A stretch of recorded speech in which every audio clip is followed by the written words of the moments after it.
시청자 여러분 안녕하십니까? 국정의 바른 소리를 전합니다. 5월 29일 수요일 KTV 대한뉴스 시작합니다.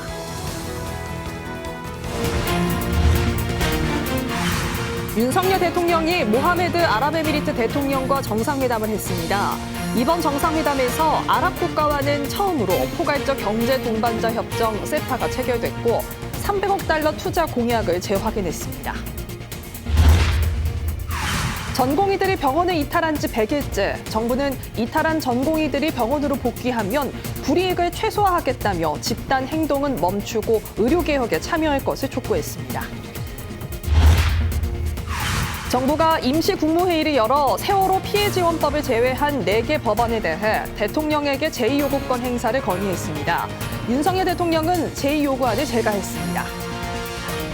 막대한 재정 부담을 초래하는 법안, 상당한 사회적 갈등과 부작용이 우려되는 법안들이 일방적으로 처리된 것에 대해 깊이 고민하지 않을 수 없습니다.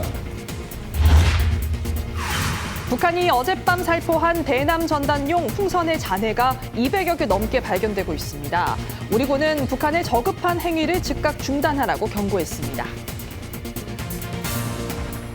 첫 소식입니다. 윤석열 대통령이 우리나라를 방문한 아랍에미리트의 모하메드 대통령과 정상회담을 했습니다. 아랍 국가와는 처음으로 포괄적 경제 동반자 협정이 체결됐는데요. 우리나라가 체결한 24번째 자유무역 협정이자 아랍권 국가와는 최초의 자유무역 협정입니다. 두 정상은 아울러서 우리나라에 대한 아랍에미리트의 300억 달러 투자 약속도 재확인했습니다. 문기혁 기자입니다. 윤석열 대통령과 부인 김건희 여사가 모하메드 UAE 대통령을 반갑게 맞이합니다. 윤 대통령이 우리나라를 국빈 방문한 모하메드 대통령과 용산 대통령실에서 정상회담을 했습니다. UAE 대통령이 우리나라를 방문한 건 이번이 처음입니다. 두 정상은 이번 정상회담에서 UAE의 300억 달러 투자 공약을 재확인했습니다. 윤 대통령은 지난해 1월 UAE를 국빈 방문해 300억 달러, 우리 돈 약 40조 원의 투자를 약속받았었습니다. 대통령실은 이 중에서 UAE 국부펀드인 무바달라 등은 60억 달러 이상의 투자 기회를 검토 중이라고 설명했습니다. 이와 함께 이번 정상회담을 계기로 포괄적 경제 동반자 협정, 세파가 체결됐습니다. 아랍 국가와는 처음으로 세파를 체결한 겁니다. 국회 비준 동의 등 절차를 거쳐 정식 발효되면 우리의 주력 수출 품목인 자동차와 주요 수입 품목인 원유 등에서 관세가 사라집니다. 우리나라가 체결한 24번째 자유무역 협정이자 아랍권 국가와는 최초의 자유무역 협정입니다. 한 UAE 세파를 통해서 양국은 품목석 기준으로 90% 이상의 상품 시장이 개방이 됩니다. 대통령실은 모하메드 대통령의 이번 국빈 방문을 통해 새로운 중동붐의 모멘텀을 강화하는 계기가 됐다고 평가했습니다. KTV 문기혁입니다. 윤석열 대통령은 우리나라를 처음으로 국빈 방문한 모하메드 대통령을 성대히 환영했습니다. 전통 의장대 차량 호위부터 블랙 이글스의 축하 비행까지 최고의 예우로 맞아들였는데요. 한편 이번 방한에 모하메드 대통령의 장녀가 동행해서 눈길을 끌었습니다. 계속해서 최영은 기자입니다. 태극기와 UAE 국기가 나란히 걸린 도로에 아크 부대원이 도열했습니다. 모하메드 UAE 대통령의 차량이 지나가자 취타대 전통 의장대 100여 명이 호위합니다. 용산 대통령실 상공에는 블랙 이글스의 축하 고개 비행이 펼쳐지고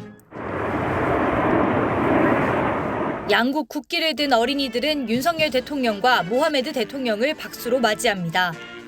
우리나라를 처음으로 국빈 방문하는 UAE 대통령에 대한 공식 환영식이 열렸습니다.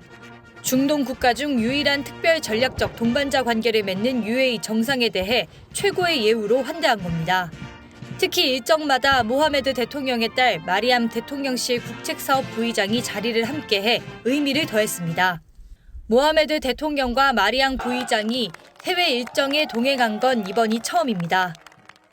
UAE 대통령이 각종 비공식 면담 그리고 친교 일정에 영예를 동반하면서 UAE 측이 우리 대한민국 방문에 부여하는 특별한 의미를 잘 보여주고 있습니다. 극진한 환대는 전날부터 이어졌습니다. 우리나라 방공식별구역에 진입한 모하메드 대통령 전용기에 우리 공군의 F-15K 전투기 4대가 호위 비행을 펼쳤습니다. 윤 대통령은 모하메드 대통령과 창덕궁 후원에 방문해 함께 산책을 하고 전통 공연을 관람했습니다. 전통 공연은 새를 좋아하는 UAE 문화와 관습을 존중하는 의미에서 준비됐다고 대통령실은 소개했습니다. 환영 만찬에서도 두 정상은 예정된 시간을 훌쩍 넘겨 화기애애한 시간을 함께했습니다. 대통령실은 모하메드 대통령이 윤 대통령 부부의 이 같은 환대에 감사의 뜻을 전했다고 밝혔습니다. KTV 최영은입니다.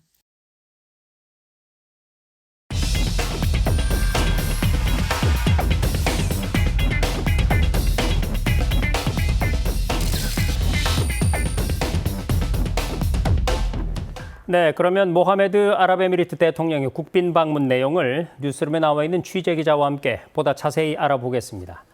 최다희 기자, 우리나라가 아랍에미리트와 이 포괄적 경제 동반자 협정이라는 걸 맺었죠. 이 협정에 어떤 내용들이 담겨 있습니까? 네, 앞선 리포트에서 살펴봤듯이 우리나라와 아랍에미리트 간의 포괄적 경제 동반자 협정, 세파가 체결됐습니다. 포괄적 경제 동반자 협정이란 FTA와 유사한 자유무역 협정의 하나로 양국 간 상품 서비스 시장 개방에 더해 다양한 분야의 포괄적 협력 강화 방안까지 추가로 담는 협정입니다. 정부는 UAE와의 이번 협정을 시작으로 신중동풍 확산 계기를 만들고 경제 안보를 강화하고자 하는데요. 세파가 발효되면 우리의 주력 수출품인 무기류 대부분의 품목이 UAE 시장 내에서 즉시 관세가 철폐됩니다. 빠르게 증가하는 중동 방산 수요에 따른 무기류의 수출 증대를 기대해 볼 수 있습니다. 대통령실 고위 관계자는 우리나라의 차세대 헬기와 전투기 등 무기 수출에 대한 내용을 협의하고 있고 확정 후에 발표할 것이라 밝혔습니다. 또 자동차와 부품, 가전제품 등의 품목들과 향후 성장 잠재력이 큰 전기차와 하이브리드 차 등 친환경차도 협정 발효 후 최장 10년 이내 관세가 철폐되는데요. 특히 우리나라 자동차는 UAE에 강한 수출 신장세를 보이고 있어 이번 협정으로 가장 크게 수혜를 볼 것으로 기대되는 품목입니다. 이외에도 의료기기와 의약품, 화장품과 같은 수출 유망 품목에 대해서도 관세가 철폐되고 쇠고기와 닭고기, 과일, 조미김 등 주요 농수산물의 관세 철폐 혜택도 받게 됩니다. 한편 이번 협정이 발효되면 UAE와 아직 세파를 체결하지 않은 미국과 EU, 일본, 중국 등 주요 경쟁국과 비교해 봤을 때 우리 기업의 수출 여건이 대폭 개선될 수 있기 때문에 시장 선점 효과를 기대해 볼 수 있습니다. 자, 아랍에미리트라고 하면 이 석유 얘기를 빼놓을 수가 없는데요. 이 우리나라는 전체 원유 도입량의 한 11% 정도를 여기서 지금 수입하고 있지 않습니까? 이번 협정에 원유 얘기도 담겼나요? 네, 맞습니다. 우선 협정이 발효되면 앞으로 한국은 UAE의 핵심 수출품인 원유와 석유화학 제품 등에 대한 관세를 10년에 걸쳐 단계적으로 폐지합니다. 구체적으로 현재 원유 등에 부과되는 관세 3%는 10년에 걸쳐 철폐되고 석유화학 제품의 주 원료인 나프타의 수입 관세는 5년에 걸쳐 절반으로 감축됩니다. 한편 이번 협정에서 UAE는 다른 나라와의 FTA에선 개방하지 않았던 이 온라인 게임 서비스를 최초로 개방해서 눈길을 끌었는데요. 이에 따라 중동 지역으로 게임 서비스를 온라인으로 공급하거나 관련 업체가 직접 현지에 진출할 때 우리 기업 활동의 법적 안전성을 확보할 수 있게 됐습니다. 네, 그리고 이번 모하메드 대통령의 방안에서는 이런 경제 투자 내용 외에도 다양한 성과들이 나왔다고 들었습니다. 어떤 내용들인가요? 네, 한국과 UAE 양 정상은 에너지 분야에서도 견고한 협력을 더 확대하기로 했습니다. 아부다비 국영 석유공사와 우리 기업은 LNG 운반선 건조의향서 체결을 맺었습니다. 양 정상 임석하에 우리 기업들의 15억 달러 규모 LNG 운반선 건조 의향서가 체결되었습니다. 또한 양국은 공동 원유 비축 사업 확대 논의를 위한 양해각서 체결과 수소 협력 사업 지원 체계 마련을 위한 양해각서 체결을 통해 에너지 안보 협력도 강화했습니다. 특히 공동 원유 비축량을 대폭 확대함으로써 국제 정세 불안정 그리고 국제 유가 변동에 대한 우리의 대응력이 크게 신장될 것으로 기대됩니다. 이외에도 양국은 원자력 협력을 높이 평가해서 후속호기 건설과 원자력 연료 공급망, 소형 모듈 원전 등 원전 분야의 협력도 확대하며 국방 분야에서는 양국 형제의 상징인 아크 부대를 중심으로 국방 훈련을 꾸준히 확대하기로 했습니다. 자, 그 밖에도 두 나라는 인공지능 같은 첨단 기술 분야에서도 협력을 강화하기로 했는데요. 이 부분도 좀 자세히 설명해 주시죠. 네, 양국은 한 UAE 협력을 AI 등 첨단 분야로까지 확장하기로 했는데요. 우리나라의 AI 발전 전략을 공유하고 AI 분야에서 양국의 혁신 성장을 도모하기 위한 구체적인 협력 강화 방안을 모색하기로 했습니다. 이에 따라 중동 IT 지원센터 등을 통한 기업 파트너십 강화와 공동 연구, 우수 인재 교류 등 협력 방안을 더 구체화하기로 했습니다. 한편 대통령실은 지난해 1월 윤석열 대통령의 UAE 국빈 방문 이후 약 1년 4개월 만에 이뤄진 이번 방문으로 양국 정상 간의 신뢰를 더욱 공고히 할 수 있는 계기가 됐다고 밝혔습니다. 네, 지금까지 모하메드 아랍에미리트 대통령의 국빈 방문 내용을 자세히 살펴봤습니다. 최다희 기자, 수고 많았습니다.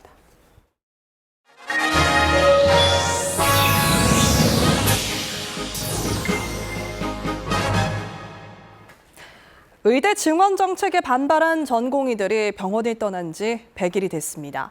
정부는 이들이 현장으로 복귀하면 불이익을 최소화하겠다며 집단 행동을 멈추고 의료개혁 논의에 참여해 줄 것을 촉구했습니다. 이혜진 기자가 보도합니다.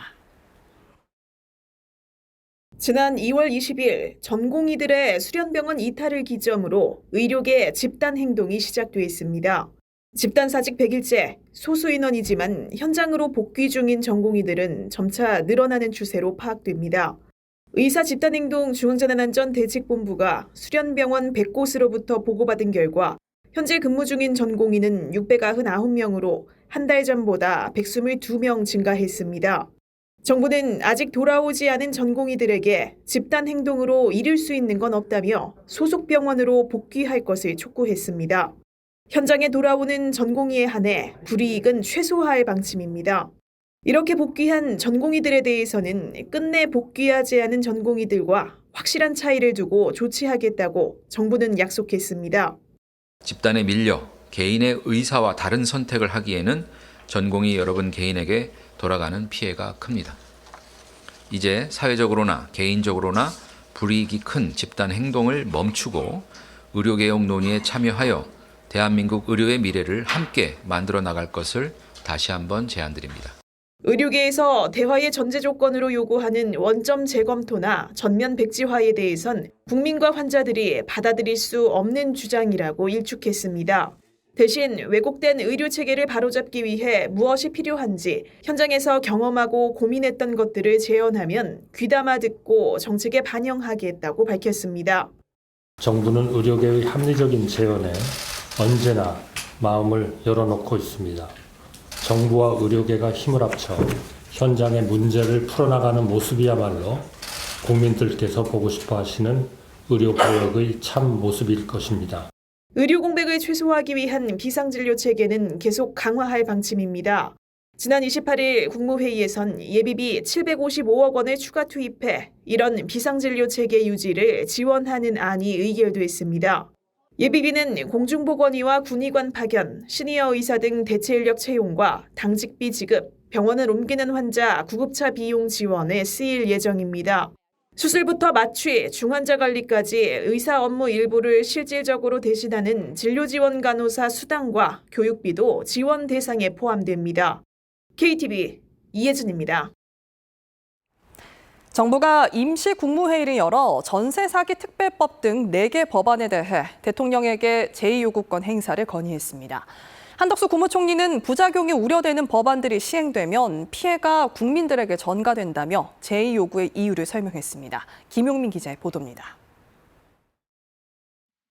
한덕수 국무총리 주재로 열린 임시 국무회의에서 참석자들은 세월호 피해 지원법 개정 공포안을 의결하고 전세사기 특별법을 포함한 4개 법안에 대해 대통령 제2요구안을 통과시켰습니다. 한 총리는 제2요구 이유에 대해 국민에게 피해가 전가되기 때문이라고 설명했습니다. 막대한 재정 부담을 초래하는 법안, 상당한 사회적 갈등과 부작용이 우려되는 법안들이 일방적으로 처리된 것에 대해 깊이 고민하지 않을 수 없습니다. 이 같은 법안들이 시행될 경우 그 피해는 고스란히 국민들께 전가되기 때문입니다. 한 총리는 각 법안의 제의 요구 이유를 하나하나 설명했습니다. 전세 사기 특별법에 대해서는 수조 원의 주택 도시기금이 소요되며 회수도 불투명해 기금 부실화가 우려된다고 강조했습니다. 민주유공자 법안의 경우 선정 기준과 절차가 불명확해 대상자 선정이 자의적으로 이뤄질 소지가 크다고 밝혔고, 농어업회의소법은 높은 지자체 재정 의존도로 관변화가 심화되고 기존 농어업인의 단체와 역할 기능의 중복으로 갈등이 커질 것이라고 말했습니다. 한우산업법도 한우만을 특정한 법으로 돼지, 닭 등 균형 잡힌 축산정책 추진에 장애가 될 것이라고 설명했습니다. 한편 윤석열 대통령은 같은 날 오후 4개 쟁점 법안의 제의 요구안을 제가했습니다. 이로써 쟁점 법안들은 21대 국회 종료와 함께 재표결 절차 없이 자동 폐기됩니다. KTV 김용민입니다.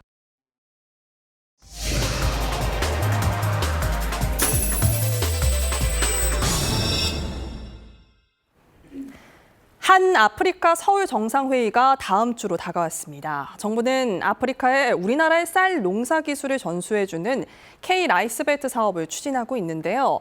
이번 회의를 계기로 쌀 수요를 수입을 통해 메우고 있는 아프리카 국가들과의 협력이 한층 강화될 걸로 기대됩니다. 김현지 기자입니다. 경운기가 드넓은 논을 갈아냅니다. 일정한 간격을 두며 손으로 모를 심어 나갑니다. 50여 년 전 한국 논농사 모습을 떠올리게 하는 이곳은 아프리카 가나. 식량난을 겪는 아프리카 국가들의 한국 쌀 농사 기술이 전수되고 있습니다. 쌀 자급률이 낮은 아프리카 국가들의 생산 역량을 높여 기아 문제를 해결하도록 돕는 K-라이스벨트 사업. 종자 생산단지를 구축하고 수확량이 많은 우수한 종자를 현지에서 생산해 농가에 보급하는 공적개발 원조 프로젝트입니다. 현재 세네갈, 감비아, 기니 등 총 7개 국가에서 추진되고 있습니다. 사업이 시작되고 한국과 아프리카 국가들 간 교류는 활발해졌습니다. 지난해 7월 아프리카 8개국 장관이 참석한 K-라이스벨트 농업장관 회의가 서울에서 열렸고, 최근엔 아프리카 공무원들이 한국을 찾아 연수를 받기도 했습니다.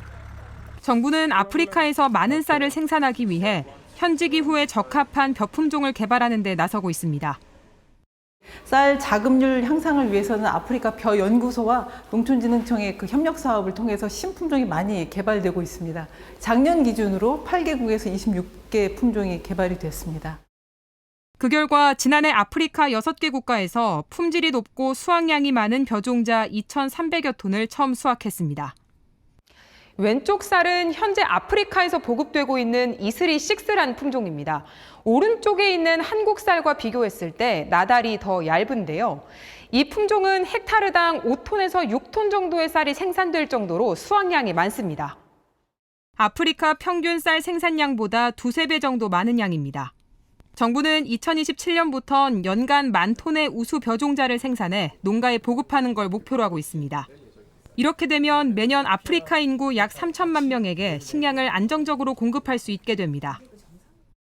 우리나라가 70년대 통일벼 품종 개발을 하고 생산 기반 조성을 통해서 쌀 자급률을 달성한 바가 있습니다. 이런 경험을 활용해서 아프리카 식량 안보에 기여하는 것이 이 사업의 목표인데, 향후 사업 진전 현황 그리고 국제 수요 등을 감안해서 추가적으로 확대해 나갈 계획입니다. K-라이스벨트는 다음 달 4일과 5일 개최되는 한 아프리카 정상회의의 공동선언문과 핵심 성과 사업에 포함될 거로 전망됩니다.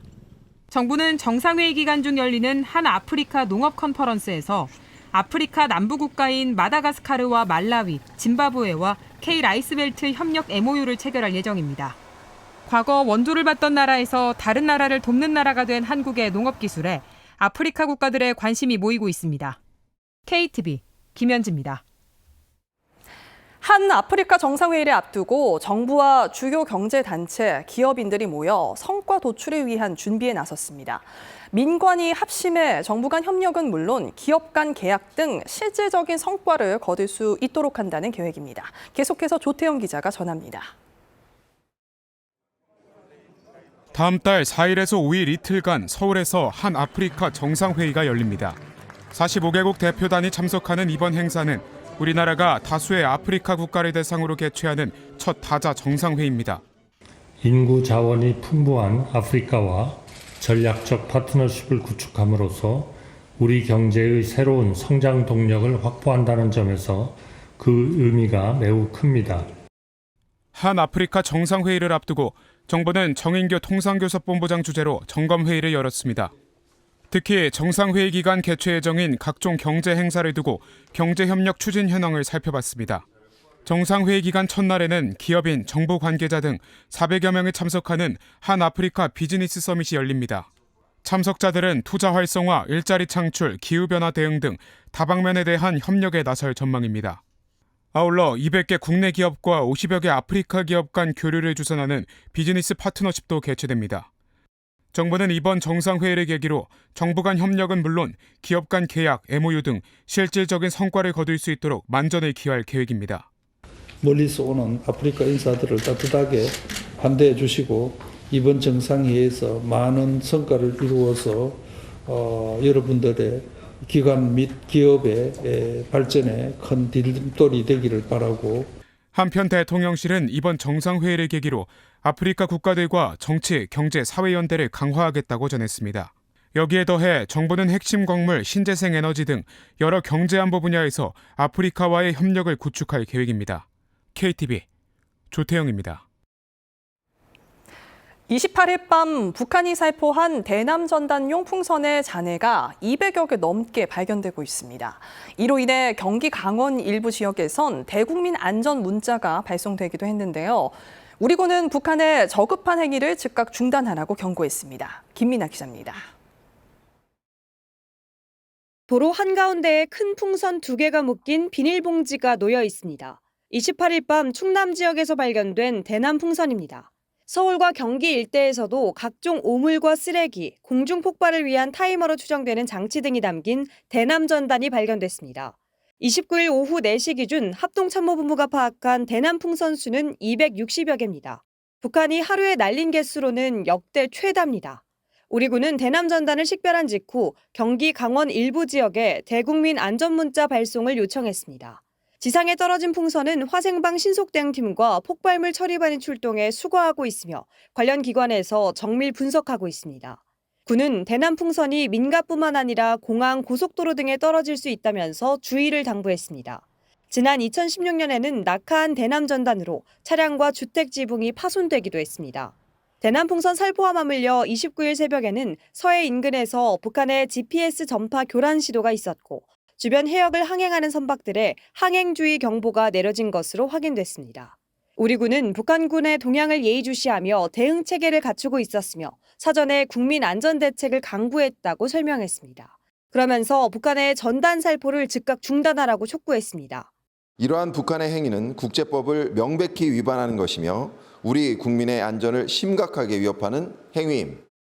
북한 대남 풍선으로 인해 발생하는 모든 책임은 전적으로 북한에게 있으며 북한의 반인륜적이고 저급한 행위를 즉각 중단할 것을 엄중히 경고함. 북한은 지난 26일 김강일 국방성 부상명의 담화를 내고 탈북민 단체의 대북전단 살포에 맞대응하겠다며 수많은 휴지장과 오물짝들이 곧 한국 국경 지역과 종심 지역에 살포될 것이라고 위협한 바 있습니다. KTV 김민아입니다. 오는 7월부터 우리 외환시장의 개장 시간이 새벽 2시까지로 늘어납니다. 폐쇄적이라는 비판을 들었던 국내 외환시장의 경쟁력을 높이기 위해서인데요. 본격 시행에 앞서서 올 초부터 시범 운영을 해보았는데 모든 절차가 원활하게 이루어졌다고 외환당국은 설명했습니다. 신국진 기자입니다. 정부는 지난해 2월 폐쇄적이고 제한적인 국내 외환시장을 경쟁적 구조로 전환하기 위해 외환시장 구조 개선을 선언했습니다. 현재 외환시장의 개장 시간은 오전 9시부터 오후 3시 30분으로 국내 주식시장 장 마감 시간과 같지만 오는 7월부터는 외환시장 개장 시간이 오전 9시부터 다음날 새벽 2시까지로 연장됩니다. 외환시장 개장 시간이 늘어나게 되면 한국 외환당국의 인가를 받은 외국 소재 금융기관이 국내에 지점을 개설하지 않고도 국내 외환시장에 직접 참여할 수 있게 됩니다. 국내 투자를 활성화할 수 있는 부분이니까 바람직한 부분이고요. 과도하게 지금 하는 일은 아니라고 생각을 하거든요. 또 월화 시장을 안정화시킬 수 있는 좋은 조치라고 생각을 합니다. 정부는 본격 시행을 앞두고 올해 초부터 시범 운영을 실시하고 있습니다. 외환당국은 지난 2월부터 총 8차례 시범 거래를 진행했다고 밝혔습니다. 시범 거래에는 국내 외국한 은행 15개와 6개 증권사 등 총 27개 기관이 참여해 원달러 현물환과 외환 스왑 거래를 진행했습니다.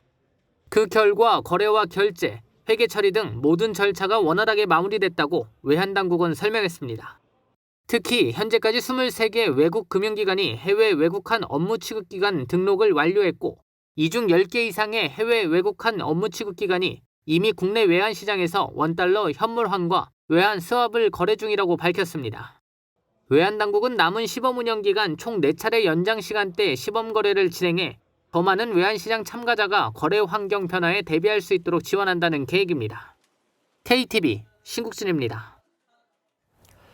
거대한 중장비와 콘크리트 구조물이 동원되는 도로 건설 현장의 경우에 자칫 방심하는 사이에 큰 사고가 일어나곤 하는데요. 정부가 도로 건설 과정에서 발생하는 안전사고를 줄이기 위해서 건설사들과 머리를 맞댑니다. 보도에 이리나 기자입니다. 지난달 30일 경기 시흥의 서해안 우회도로 공사 현장에서 교량 구조물이 한순간에 붕괴되는 사고가 벌어졌습니다. 맥없이 무너져 내린 콘크리트 구조물들은 철근을 드러낸 채 널브러졌고 교각 위에 올려진 상판 구조물들이 순식간에 무너져 내리면서 난장판이 됐습니다. 이 사고로 공사 현장에서 작업 중이던 50대 근로자 1명이 숨지는 등 7명의 사상자가 발생했습니다. 콘크리트 빔 자체가 이미 바닥으로 추락되어 있는 상황이었기 때문에 빔이 어떤 과정에서 추락이 됐는지는. 지난 2020년부터 2년 사이 도로 건설 현장에서 발생한 인명 피해 사고 건수는 18건, 공종별로는 도로 포장 사고가 가장 많았고 교량 공사와 크레인 조립이 뒤를 이었습니다. 사고 원인으로는 장비 운영 미흡과 작업 순서와 안전장비 사용 준수가 미흡했던 것으로 지목됐습니다. 국토교통부는 도로 건설 과정에서 일어나고 있는 안전사고를 막기 위해 오는 30일 주요 건설사들과의 대화에 나섭니다. 도로 건설 관련 주요 기관을 비롯해 정부가 시행 중인 도로건설 공사에 참여 중인 20개 중대형 건설사들과 관리 방안을 논의할 예정입니다. 특히 도로건설 현장 3대 안전 취약 공종인 건설기계와 추락위험공사, 가설 구조물 공사의 현황을 살펴보고 안전체계를 강화할 방침입니다. 이러한 3대 취약 공종은 시공사 자체 점검과 작업반 점검 회의를 통해 반드시 위험 요소를 숙지한 후 작업할 수 있도록 교육합니다. 특히 건설기계 공종의 경우 장비 연결부의 핀 체결을 철저히 하고 신호수 배치 등 필수적인 안전조치 관리 방안을 들여다봅니다. 또 가설 구조물과 추락 위험 공사 시 해체 계획 마련과 이를 잘 지키기 위한 이행 방안도 논의할 예정입니다. 국토부는 논의 결과를 바탕으로 기존의 도로 건설 현장에서 강화된 실천 방안을 어떻게 실효성 있게 작동시킬지 검토해 나갈 것이라고 밝혔습니다. KTV 이리나입니다. 폐업할 때 받을 수 있는 노란우산 공제금은 소상공인들의 퇴직금으로 불리는데요. 다음 달부터는 아프거나 사업장에 불이 났을 때처럼 갑자기 닥친 위기 때도 공제금을 받을 수 있게 됩니다. 김창규 기자가 전해드립니다. 서울 도봉구에서 농산물 가공식품을 판매하는 김응철 씨. 10년째 시장 한자리를 지키고 있는 터줏대감이지만 한 차례 위기를 겪었습니다. 2008년 금융위기 때 운영하던 가게 문을 닫아야 했습니다.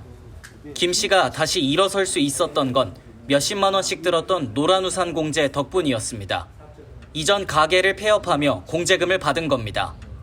금융위기가 와가지고 그만두고 이제 다시 새로운 거를 업종을 선택해가지고 할 때 먼저 들어있던 노란우산 공제금에서 나오는 폐업을 하면 나오는 이 기금이 재창업을 할 때 버팀목 잡으며 역할을 했거든요. 배우자와 단둘이서 일하는 김 씨는 건강이 걱정입니다. 화재나 수해도 남일 같지 않습니다. 아프거나 매장에 불이 나는 경우도 있잖아요. 여름에 물 많이 와서 물난리 나는 경우. 이럴 때는 여기서 다음 달부터 노란우산 공제를 지원받을 수 있는 소상공인이 늘어납니다. 일시적인 위기를 겪을 때도 공제금을 지원받을 수 있게 됩니다. 기존에는 폐업할 때만 받던 공제금을 화재와 홍수를 비롯한 재난 상황과 다치거나 아플 때도 지급받을 수 있습니다. 다음 달 1일부터 추가되는 지급 사유 4개에 대해서는 공제금 중간 정산도 가능해집니다. 공제금을 받더라도 계약은 유지됩니다. 중소벤처기업부 관계자는 이번 개편으로 일시적 경영 위기에 대한 선제적 지원도 가능해졌다며 노란우산 공제가 소상공인의 사회 안전망이 되도록 노력하겠다고 밝혔습니다. KTV 김찬규입니다. 신규 저연차 공무원이 업무 미숙에 따른 과실로 징계 요구된 경우 근무 경력을 참작해 결정할 수 있도록 징계 처리 기준이 개선됩니다. 행정안전부는 이 같은 내용을 담은 지방공무원 징계 및 소청 규정과 지방공무원 징계 규칙 개정안을 입법 예고한다고 밝혔습니다. 이번 개정안에는 마약류 관련 비위 유형도 신설돼 단 한 번이라도 고의적으로 마약류 관련 비위 행위를 하면 공직에서 배제됩니다. 정부가 브라질 홍수 피해 대응을 위해 30만 달러, 우리 돈 4억 원 규모의 인도적 지원을 제공합니다. 정부는 이번 지원이 피해 지역 복구와 해당 지역 주민들의 조속한 일상 복귀에 도움이 되기를 기대한다고 밝혔습니다. 최근 브라질 남부에선 몇 주간 유례없는 홍수가 이어지면서 현재까지 사망자 161명, 이재민 58만여 명이 발생했습니다.